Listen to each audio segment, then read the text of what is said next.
माझ्याबरोबर जे झालं आहे तेच सगळं तिच्याबरोबर पण झालं पाहिजे, एकदम तसंच, तेवढ्याच क्रूरपणे. Tell your men to rape her, mister Thakur. Kinjal. Devay संतापाने ज्वालामुखी बनून कोसळला. आता पुढे. देवायबरोबर तिथे उपस्थित असलेले सगळेच हादरले होते. राणा जॉनसकट सगळ्या सिक्युरिटी टीमने, बॉडीगार्ड्सनी, शर्मेने आपली मान खाली घातली. कोणाचीच हिंमत होत नव्हती विरजाच्या नजरेला नजर मिळवण्याची. विरजा तर काही उमजण्याच्या पलीकडे गेली होती. देवाकडे यापेक्षा पटकन मरण मागत होती, पण तो मात्र भडकलेला. सर्व राग, संताप, किंजलबद्दल एक मोठा भाऊ म्हणून असलेलं प्रेम ह्या सगळ्यांच्या पलीकडे पोचला होता. जॉनच्या हातात जे पिस्तूल होतं ते देवायने रागाच्या भरात तसंच उचलून किंजलच्या दिशेने जोरात फेकून मारलं आणि तिच्या अंगावर धावून गेला. ते पिस्तूल किंजलच्या तोंडावर फाटकन लागलं. ओठ भलं मोठं सुजून त्याच्यातून रक्त वाहू लागलं, तर नाक फुटून त्याच्यातूनही रक्त वाहू लागलं. कधी आपल्या लाडक्या प्रिन्सेसला साधा आवाज चढून कधी ओरडलाही नव्हता आणि आज त्याच्यामुळे किंजलच्या नाकातोंडातून रक्त पाण्यासारखं वाहत होतं. किंजल शॉकमध्ये होती. कितीही झालं तरी आपला भाई आपल्याला काही होऊ देणार नाही, आपल्यावर हात उचलणार नाही. उलट मला त्रास दिलेल्या व्यक्तीला शिक्षा करेल ह्याची तिला हृदयाच्या कुठल्या तरी कोपऱ्यात अंधुकशी खात्री होती. पण विरजाचा नवरा बनलेल्या देवाय कार्तिक ठाकूरने तिचे सगळेच आडाखे चुकवले होते. किंजल अजूनही शॉकमध्येच होती. तिचा भाई, तिचा लाडका भाई आता तिचा राहिला नव्हता. तिचं ते छोटंसं हृदय तुटलं, कळवळलं, खूप रडलं. डोळ्यातून अश्रुधारा वाहू लागल्या. ध्यानीमनी नसताना असा अचानक वार झाल्यामुळे तिचाही थोडासा तोल गेला आणि विरजाच्या गळ्यावर धरलेला चाकू तिच्या हातातून सरकन निसटला व खाली पडला. पण देवाय तिच्यापर्यंत पोहोचायच्या अगोदर तिने पटकन स्वतःला सावरलं आणि तो खाली पडलेला चाकू झटकन उचलून विरजाच्या गळ्यावर परत ठेवला. इतक्यात नाही भाई, इतक्यात हार नाही, कारण मीही शेवटी ठाकूरच आहे. जवळ नको येऊस, हां, अजिबात जवळ येऊ नकोस, नाहीतर मारून टाकीन हिला. तुझी शपथ भाई. खूप प्रेम करते मी तुझ्यावर, खरंच खूप खूप प्रेम करते. त्यामुळे तुझीच शपथ घेऊन सांगते, तू जर हिला वाचवायचा प्रयत्न चुकूनही केलास ना, तर हिला मारून टाकीन मी.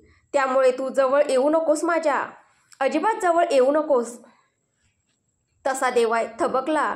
विरजासाठीच्या भीतीने 4 पावले पाठीमागे सरकला. खरं तर त्याला या गोष्टीचा निकाल एका क्षणात लावणं सहज शक्य होतं, पण एकीकडे बायको आणि दुसरीकडे त्याचीच 10 वर्षांनी लहान असलेली बहीण. एक मरेल तरच दुसरी जिवंत राहील. देवायचं काळीज तर नुसतं तिळतिळ तुटत होतं. आक्रोशत होतं देवाय, आक्रोशत. का करतेस तू हे किंजल सगळं, का करतेस? प्लीज थांबव, विनाश होईल, खूप मोठा विनाश. एक बहीण भावाच्या हातून मारली जाईल. Princess, I don't want to. रडत, आय कॅन किल यू. लहान बहीण आहेस ग तू माझी, माझ्यापेक्षा 10 वर्षांनी लहान. एकदम पिल्लू आहेस, बछडं माझं. आजपर्यंत मी तुला बहीण म्हणून नाही तर स्वतःची मुलगी म्हणूनच वाढवलं आहे ग बच्चा. प्लीज नको ना सोना, नको मला हा निर्णय घ्यायला भाग पाडू. Please please don't make to this bloody thing. I don't want to do it stupid. Please stop right now princess. Devay एकाच वेळी संतापलेला आणि भावनिकही झाला होता.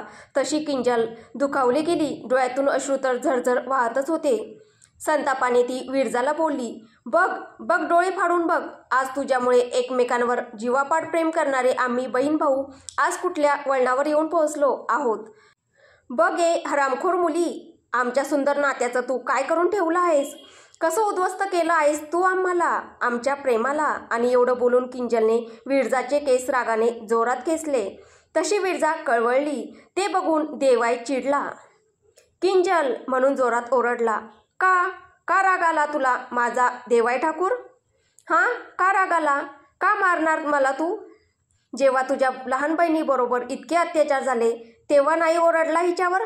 तेव्हा नाही मारलंस हिला? 215 मेले, फक्त विरजा जोशी जिवंत. हा सूड होता का तुझ्या बहिणीवरच्या अत्याचाराचा? आनंदी काकूंनी हिला नुसतं बाजारात 1 तास उभं केलं तर स्वतःच्या आई समान काकीला आयुष्यातून उठवलंस तू. तिच्या स्वतःच्या मुलांपासून नवऱ्यापासून तोडलंस. रडत राहिली ती कियारा, पण तुझं मन नाही पाजरलं. रक्ताच्या नात्यापेक्षा तुला तुझं हे 2 दिवसाचं फालतू नातं महत्त्वाचं वाटतं. आम्हा सगळ्यांना तलवार घेऊन मारायला उठलास तू, मग हिला पण तोच न्याय का नाही? भाऊ ना माझा तू, मग का जिवंत ठेवलंस हिला आजपर्यंत? उलट तू तर स्वतःच्या लहान बहिणीच्या आयुष्याची इतक्या घाणेरड्या पद्धतीने राखरांगोळी करणाऱ्या ह्या मुलीबरोबर परत लग्न केलंस. ठाकूर खानदानाच्या कुलवधूचा दर्जा दिलास, मान सन्मान दिलास, जीवापाड प्रेम केलंस. सांग ना, जगात असा कुठला महान मोठा भाऊ आहे जो आपल्या लहान बहिणीला, जिने जिवंत जमिनीच्या आत गाडलं, मृत्यूपेक्षाही भयंकर यातना तिला दिल्या, त्याच मुलीबरोबर लग्न करून सुखाने संसार करतो आहे, माझं खराब करून स्वतःच्या भविष्याची स्वप्न बघतो आहे? मग मी जर हेच हिच्याबरोबर केलं तर मग मला का मारशील तू? माझ्याबरोबर चुकीचं होऊन ही जिवंत राहणार, मी मरणार, माझं मूल मरणार आणि हिचं मूल जिवंत राहणार? का का का असं का? देवाय निशब्द होता. किंजल जे बोलत होती त्याच्यावर त्याच्याकडे कुठलंच उत्तर नव्हतं. पण स्वतःला कसाबसा सावरून परत बोलला, तू समजते तसं नाही आहे प्रिन्सेस, परिस्थिती थोडीशी वेगळी आहे बाळा, आपण बसून बोलूया ना ग. सोड हे सगळं, मी परत सांगतोय तुला पिल्लू, सोड हे. आणि देवाईमध्येच थबकला. प्रचंड धक्क्याने मागे सरकला. एकदा विरजाकडे, एकदा तिच्या त्या सपाट पोटाकडे आणि एकदा किंजलकडे बघू लागला. विरजाचं मूल म्हणजे माझं? आणि देवायचा श्वासच अडकला. माझं मूल? डोळे भरून आले त्याचे. तो आपल्या होणाऱ्या मुलाच्या आईकडे हतबलपणे बघू लागला. चाकू अजूनही विरजाच्या गळ्यावरच होता. विरजा पण रडत रडत आपल्या पोटातील बाळाकडेच बघत होती. तिने रडत रडत देवाईकडे बघितलं. दोघांच्या नजरा मिळाल्या. रडू आवरलं जात नव्हतं दोघांकडून. 2 सेकंद तर ते एकमेकांकडे बघतच बसले होते. देवाय विरजाकडे बघत मनातल्या मनात रडत होता. इतकी आनंदाची गोष्ट आपल्या आयुष्यातली, पण तीही सुखाने साजरी करू शकत नाही. कुठल्या परिस्थितीत आलो आहोत आपण जान. आय एम सो सॉरी बच्चा, प्लीज मला माफ कर. दुसरी वेळ किंवा दुसरी जागा असती तर याच गोष्टीचा त्याने किती उत्सव साजरा केला असता. पण ह्या पणनेच त्याचं आयुष्य खराब केलं होतं आणि आज किंजल समोर ह्या परिस्थितीत तो हतबलपणे उभा होता. विरजा भरल्या डोळ्यांनी त्याच्याकडे बघत कळवळली, बाळाला वाचव, आपल्या बाळाला वाचव देव. त्याची काहीच चूक नाही रे, त्याने काहीच गुन्हा नाही केला रे. त्याच्या आईच्या पापांची शिक्षा त्याला नको. मला काही झालं तरी चालेल, पण आपल्या बाळाचा जीव वाचला पाहिजे देव, प्लीज वाचव त्याला. विरजाचं तोंड कपड्याने बांधलं असलं तरी तिच्या हृदयाची आर्त हाक देवायपर्यंत पोहोचली होतीच.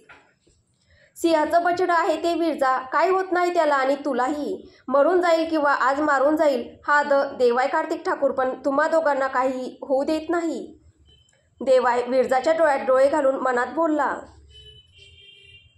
स्वतःचे डोळे पुसत तो परत किंजलला समजवायला लागला. Devay, Kinjal please please, I beg of you, हा विकृतपणा इथेच थांबव अजूनही. किंजल, हो विकृत झाले मी, पागल झाले मी. इतक्या पाशवी बलात्कारांवर बलात्कार झाल्यावर दुसरं काय होणार आहे माझं? गेली 4 वर्ष मी ह्या आगीत जळते, एकटीच ह्या हवेलीच्या खिडक्यांमधून तासनतास माझ्या बाळाच्या दडक्याकडे बघत बसते. मग पागलच झाले ना मी? आज माझं बाळ जन्माला येण्याच्या अगोदरच मारलं गेलं, मग तिचं तरी बाळ का जिवंत? जे माझ्यावर झालं तेच सेम तिच्याबरोबर झालं पाहिजे. जेवढ्या लोकांनी माझ्यावर बलात्कार केलेत तेवढेच पाशवी बलात्कार तिच्यावरही झाले पाहिजेत. तसेच तिच्या शरीराचे लचके तुटले पाहिजेत, चिंदड्या झाल्या पाहिजे तिच्या अब्रूच्या. आणि हो, ते बाळ मला हवंय, विरजाच्या पोटातलं बाळ मला हवंय. तिला तिच्या गुन्ह्याची शिक्षा मिळाली तरच विरजा जोशी आज जिवंत राहील. आता तूच ठरव देवाय ठाकूर, आता तूच ठरव की तुला तुझी बायको जिवंत हवी की तिची अब्रू, आई हवी की मूल. किंजलने माणुसकीच्या सगळ्या सीमारेषा पार केल्या होत्या, पण ह्याने ती पण तर खुश नव्हती. त्या काळरात्रीने तिच्या शरीराबरोबर तिच्या आत्म्यावर सुद्धा इतके खोलवर घाव केले होते की तिला आतमधून पूर्णपणे नष्ट केलं होतं. आता काय करेल देवाय ठाकूर? कोणाला निवडेल? आपल्या प्राणप्रिय पत्नी विरजाला की आपल्या न जन्मलेल्या बाळाला? की तिच्या अब्रूला? Tick tock tick tock tick. देवाईने कोपऱ्यात असलेल्या तिला डोळ्यांनी हलकाच इशारा केला. तशी अंधाऱ्या कोपऱ्यातून गुप्तपणे उभ्या असलेल्या गर्ल्सच्या घोळक्यातून ती हळूहळू एक एक पाऊल टाकत पुढे आली. सगळ्यात चतुर, सगळ्यात धूर्त, आपल्या स्वामीप्रमाणेच कमालीची कपटी आणि तेवढीच क्रूर ती मृतकर्णिका. हळूच दबक्या पावलांनी ती किंजल आणि विरजाच्या पाठीमागे पावलांचा जराही आवाज न करता येत होती. तिच्या श्वासांचाही आवाज येत नव्हता, जणू काही ती जिवंतच नसावी. समोर उभे असलेले सगळेच आपला जीव मुठीत घेऊन समोर सुरू होणारा रक्ताचा खेळ बघणार होते. त्यांच्यात एवढी हिंमतही नव्हती की तिथून पळून जावे. पाय तर नुसते जमिनीला चिकटून गेले होते भीतीने. आणि इथे या सगळ्या घडामोडीपासून अपरिचित असलेली किंजल आपल्याच नादात आक्रोशत होती, वेड्यासारखी किंचाळत होती. नाही सोडणार, नाही सोडणार मी ह्या विरजा जोशीला. अचानक कसलीशी जाणीव झाल्याने विरजाने मान फिरवून पाठीमागे बघितलं. तशी तिची बोबडीच वळली. मृतकर्णिका तिच्या तोंडासमोरच उभी होती. भीतीने ती थरथर कापत होती. हे हार्ट फेल होऊन मी एकदाची मरत का नाही? म्हणजे हे दर 5-5 मिनिटांनी थरथर कापणं तरी बंद होईल? डोळ्यातून अश्रू कोसळत होते. ती समोर होती, पण विरजाला डोळे बंद करण्याची सुद्धा भीती वाटत होती. डोळे असे उघडेच्या उघडेच. आता देवाईही घाबरला. विरजाने जर घाबरून काही केलं असतं तर तिच्या सुटकेचा सगळाच प्लॅन फसला असता. विरजाला वाचवण्याची जी एकमेव संधी गर्ल्सच्या रूपात त्याच्यासमोर आली होती, तीही निसटली असती. आणि मग कदाचित विरजा. तो वाफाळत असलेला ॲसिडचा टब काही अंतरावरच होता आणि विरजा आणि किंजल त्याच्यापासून केवळ हातभर अंतरावरच होत्या. सगळ्यांसकट आता देवाईचाही श्वास कोंडला होता. तो डोळ्यांनीच विरजाला शांत राहण्याचा इशारा करत होता. शांत रहा जान, शांत रहा. फक्त 2 मिनिट, मग सगळं सुरळीत होईल. तू आणि आपलं बाळ दोघेही सुरक्षित राहील. Just don't do for 2 second. Just don't react. देवाई आपला जीव मुठीत घेऊन बसला होता. त्याचबरोबर विरजा आणि किंजलच्या दिशेने कुठल्याही क्षणी झेप घेण्याच्या तयारीत होता. देवाईबरोबर बाकीचे सगळेही अलर्ट झाले. आता सभोवतालच्या वातावरणात अचानक होत असलेला बदल किंजलच्याही लक्षात येऊ लागला. तिच्या पकडीत असलेली विरजा जीवाच्या आकांताने किंचाळू लागली. तोंडावर फटके बांधल्यामुळे तिच्या त्या किंकाळ्या अस्फुटशा ऐकू येत होत्या. किंजलचं तिच्याकडे लक्ष गेलं. ती जरा चकितच झाली आणि तिने आपली मान विरजाच्या त्या भयग्रस्त, थरथर कापत असलेल्या नजरेच्या दिशेने वळवली. आणि आता देवाईने जराही वेळ घालवला नाही. धावत सुटला विजेच्या वेगाने विरजा आणि किंजलच्या दिशेने. त्याच्या पाठोपाठ जॉन, राणा सगळेच. आता तर त्यांना आपल्या जीवाची पर्वा नव्हती. बाकीच्या गर्ल्सही सरसावल्या. मृतकर्णिकेचा तो अकराळ विक्राळ चेहरा अगदी आपल्या तोंडाच्या समोरच बघता किंजलचं काळीजच थंड पडलं. काही समजायच्या आतच अगदीच 0 मिनिटात विरजा तिच्या हातून निसटली आणि तोल जाऊन त्या वाफळत्या ॲसिडच्या टबात पडू लागली. इथे मृतकर्णिका संतापाच्या टोकावर होती. तिला नक्की काय करायचं तेच विसरून बसली होती. मृतकर्णिका भडकत, गेल्या हजारो वर्षात कोणाची हिंमत झाली नाही आमच्या स्वामींचा अपमान करण्याची. तुझी कशी झाली? तुला म्हणालो होतो आम्ही, परत आमच्या तावडीत सापडली तर सोडणार नाही तुला. तरी तुझी ही हिंमत की तू आमच्या स्वामींच्या पत्नीला मारायचा प्रयत्न करू लागली. मृतकर्णिका जरी प्रकटपणे सगळ्यांसमोर बोलत नसली तरी तिच्या मनातला ज्वालामुखी बाकीच्यांना नसला तरी देवाई आणि किंजलला स्पष्टपणे ऐकू येत होता. किंजल मगाशी भुयारात जेव्हा गर्ल्स तिच्याशी बोलल्या त्याला आपला भ्रम समजली होती. तो भ्रम नव्हता, ते तर एक सत्य होतं. त्या बोलू शकत होत्या मनुष्याप्रमाणे. किंजल मनात गोठून गेली होती. या आहेत तरी कोण? आणि आपला बाई मग कोण आहे? तिने चमकून तिच्या आणि विरजाकडेच विजेच्या वेगाने धावत येत असलेल्या तिच्या भाईकडे बघितलं. पण किंजलला विचार करण्याचा अवधीही मृतकर्णिकेने दिला नाही. ती संतापाने नुसती पेटून उठली होती. किंजल सारखीच सगळं भलं बुरे विसरून बसली होती. तिचा स्वतःवरचा ताबा सुटला आणि विरजाला वाचवण्याऐवजी तिने किंजललाच पकडलं आणि ती तिच्या नरड्याचा गोट घेणार तेवढ्यात 2 सेकंदापूर्वी देवाई तिथून धावत येत होता. त्याला कळून चुकलं होतं. मृतकर्णिका ताब्यातून निसटली आहे. संतापाच्या भरात ती काही त्याचा आदेश मानणार नाही. तिथे विरजा ॲसिडच्या टबमध्ये पडत होती तर इथे मृतकर्णिका किंजलच्या नरडीचा गोट घेणार होती आणि त्याच्या आधी तिथे कोणीच पोहोचू शकत नव्हतं. बायको की बहीण? Tick tock tick tock tick talk. एक एक सेकंद पुढे जात होता. सगळं जग जसे जागच्या जागी स्तब्ध झालं होतं. देवाईने हवेतच त्या ॲसिडच्या टबवरून उडी घेतली. पडली तर विरजा त्याच्यावर पडेल, मग भले त्याचं काहीही हो. उडी घेत असताना विरजाला आपल्याकडे खेचलं. विरजाचं वजन होतंच तरी केवढं. हवेच्या नाजूक झुळकेसारखी ती त्याच्याकडे खेचली गेली. स्वतःच्या तोंडातील सावज गेल्यामुळे मृतकर्णिका पेटली आणि देवाईला जाऊन भिडली. देवाईही पेटला. अपमान अपमान अपमान. त्याच्या अहंकाराचा अपमान, त्याच्या सत्तेचा अपमान, त्याच्या वर्चस्वाचा अपमान. जगाकडून, घरच्यांकडून आणि त्याच्या गर्ल्सकडूनही. डायरेक्ट भिडला तो मृतकर्णिकेशी. डोळे आग ओकत होते तर धामण्यामधून लावा वाहत होता.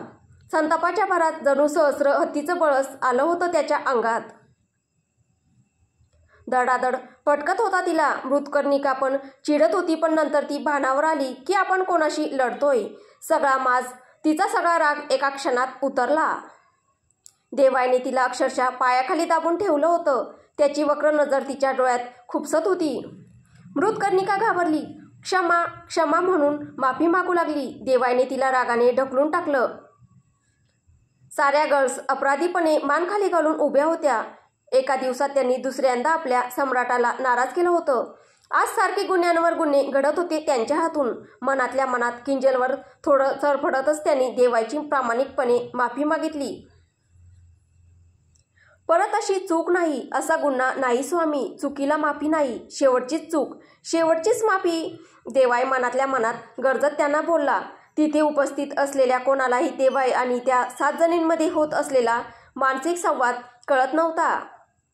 त्यांना फक्त रक्तासारखं लालबुंद झालेला देवाईचा चेहरा आणि भीतीने थरथर कापत एक एक पाऊल पाठीमागे घेत असलेली मृतकर्णिका आणि सतत माफी मागत मान खाली झुकून असलेल्या त्या बाकीच्या 6 जणी दिसत होत्या.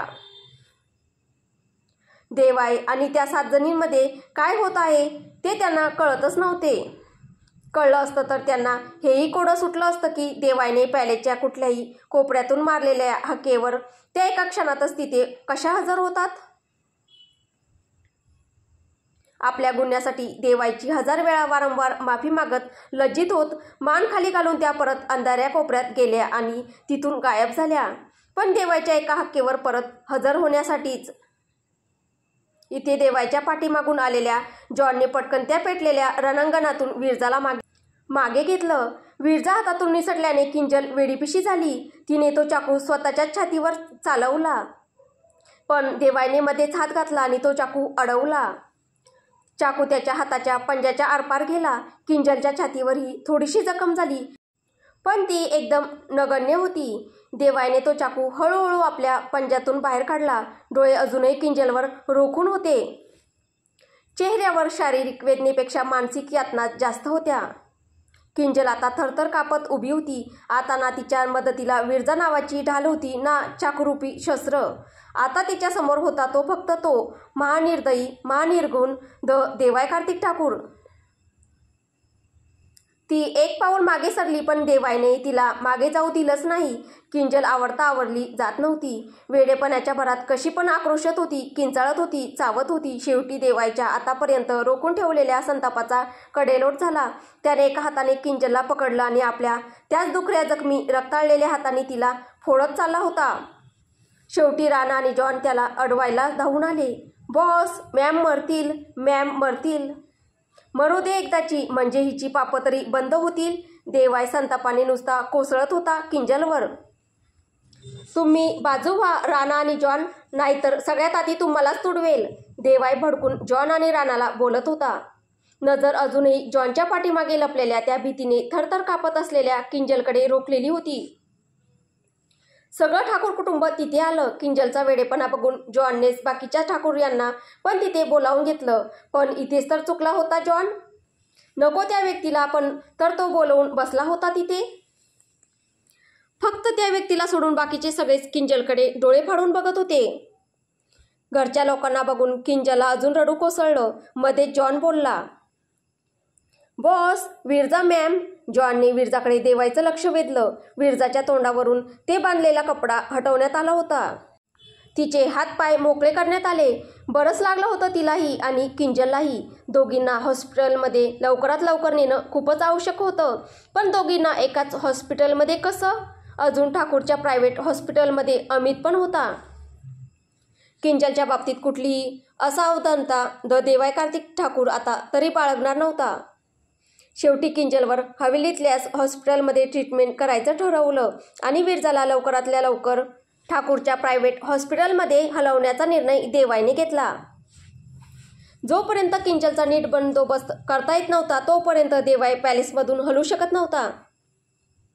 त्याला किंजलबरोबरच पॅलेसमध्ये राहणं भाग होतं. त्याने अर्ध्यापेक्षा जास्त बॉडीगार्ड्स, त्याची सगळी on field security team John Rana विरजाबरोबर हॉस्पिटलला पाठवण्याची ऑर्डर दिली.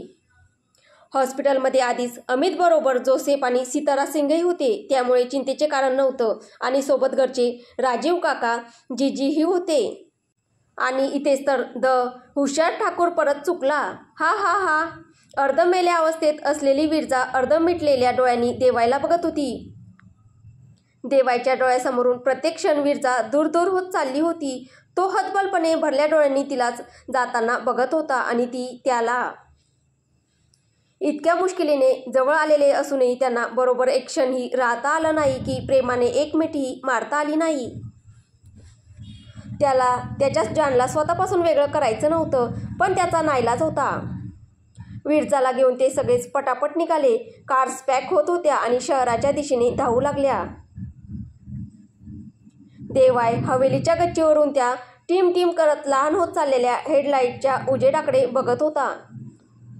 माहीत नाही आता कधी भेट होईल की नाही. विरजाला घेऊन जसा देवायचा गाड्यांचा ताफा सुसाट शहराच्या दिशेने निघाला तसा देवाही 2-1 मिनिटांनी हवेलीच्या आत जाण्यासाठी वळला. काश तो अजून 2 मिनिटं तिथेच थांबला असता तर त्याला दिसलं असतं ती काळ्या रंगाची जुनाट मारुती गाडी, जी पॅलेस बाहेर पासून थोड्या दूर एका अंधाऱ्या कोपऱ्यात इतका वेळ आपल्या योग्य संधीची वाट बघत उभी होती आणि विरजाच्या गाडीचा पाठलाग करत वेगाने शहराच्या दिशेने चालली होती. संकट अजून टळलं नव्हतं आणि याची देवायला पूर्ण जाणीव होती. आता प्रथमदर्शनी तरी सगळ्या गोष्टी निस्तरलेल्या दिसत होत्या, तरी देवाच्या मनातली रुखरुख काही कमी होत नव्हती. त्याने जॉनला फोन लावला. देवाय, जॉन, काही झालं तरी विरजाला सेफ ठेवू. अजिबात नजरेसमोरून दूर करू नकोस. ती काहीही करून वाचली पाहिजे.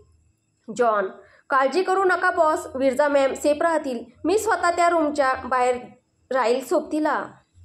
देवाय, I don't trust my family anymore John. I don't know but I am scared. So keep her safe at any cost. तुला माहीत आहे मला काय म्हणायचं आहे. तो जगजेता सम्राट पहिल्यांदाच आपल्या मनातील भीती कोणाला बोलून दाखवत होता. जॉन एक क्षण निशब्द झाला. त्याला स्वतःला कळत नव्हतं की काय उत्तर द्यावं. तो देवाय कार्तिक ठाकूर, ज्याला सारं जग घाबरतं, ज्याचं नावही कानावर पडताच अंगावर कापरं भरतात, तो क्रूर कर्मा राक्षस स्वतः घाबरला होता. म्हणतात ना, प्रेम माणसाला बदलवून टाकतं. पण इथे तर त्याने पाषाणासारख्या कठोर देवाय कार्तिक ठाकूरला फार निर्बल करून टाकलं होतं. देवाय घाबरत होता आणि आता जॉनही.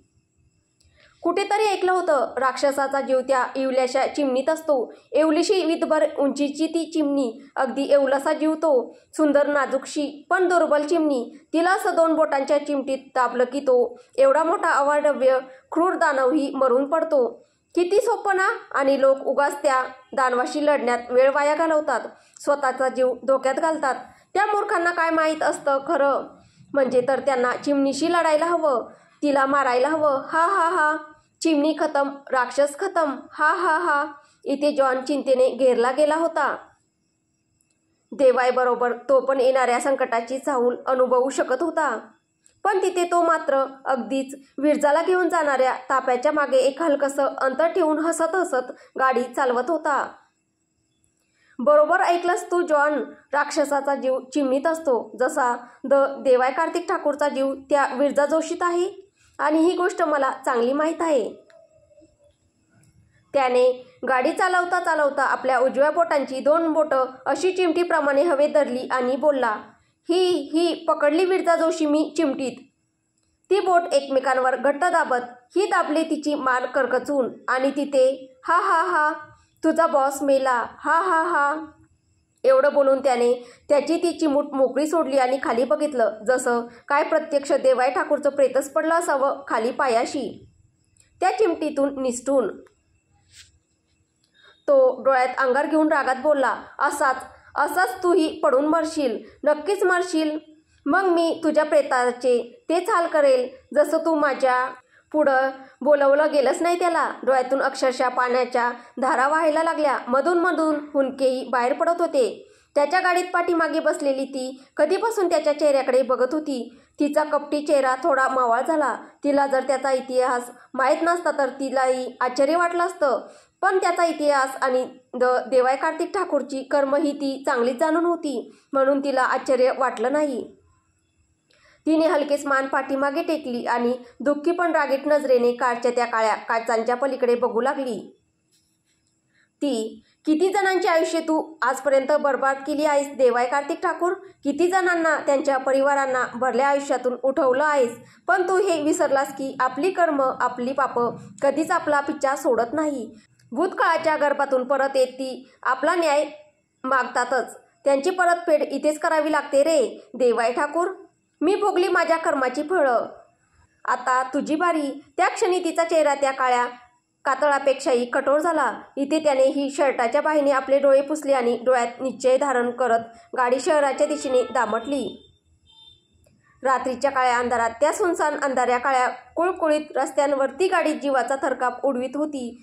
फक्त अजून काही वेळ, मग आता पुढे काय होईल हे आपल्याला पुढच्या भागात पाहायला भेटेल. तुम्हाला ही कथा कशी वाटते आहे कमेंटद्वारे नक्की कळवा. कथा आवडत असेल तर व्हिडिओला लाईक करा, शेअर करा. आणि आपल्या कथेला व्ह्यूज खूप छान येत आहे, पण सबस्क्रायबर खूप कमी आहे. प्लीज चॅनल सबस्क्राईब करा, म्हणजे यापुढील भाग तुम्हाला मी अपलोड केल्याबरोबर पाहायला भेटेल. धन्यवाद.